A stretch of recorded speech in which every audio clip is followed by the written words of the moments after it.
আমি YouTube channel খুলছি just ১৩ দিন হইহে। আমি লিটারালি সারা রাত জেগে কাজ করছি। জাস্ট ১,০০০ ভিউ পাওয়ার আশায়। কিন্তু অনেক সময় দেখা যায় তো, সেইটাও আসতো না। একদিন আমি বসে, বসে ইউটিউব স্ক্রোল করতেছিলাম। হঠাৎ একটা ভিডিও আমার সামনে আসে। আমি নিজেকে আটকাতে পারি নাই ওই ভিডিওতে ক্লিক করা থেকে। ভিডিওটা অনেস্টলি ক্রেজি কিছু ছিল না। সিনেম্যাটিকও না। বাট একটা জিনিস আমার মাথা ঘুরাই দিছিল। Thumbnail, title. শুধু এই ২টা জিনিস দিয়ে সে আমার মতো ১,০০,০০০ মানুষের অ্যাটেনশন ধরে ফেলছে। ইভেন সে নিজেও কমিউনিটিতে পোস্ট করছিল যে এত ভিউজ দেখে সে নিজেও শকড। তখন আমি একটা জিনিস রিয়েলাইজ করি। ইউটিউবে মানুষ প্রথমে ভিডিওর কোয়ালিটি দেখে না। কারণ কোয়ালিটি দেখতে হলে আগে ক্লিক করতে হবে। আর মানুষ ভিডিওতে কি আছে সেটা বুঝে ইউজুয়ালি ১০ থেকে ২০ সেকেন্ড দেখার পরে। তার আগে লাগবে ক্লিক।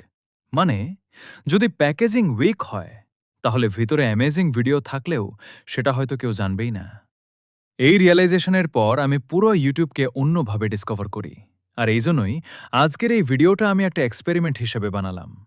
দেখি শুধু প্যাকেজিং পাওয়ারফুল হলে মানুষ অ্যাকচুয়ালি ভিড় করে দেখতে আসে কিনা।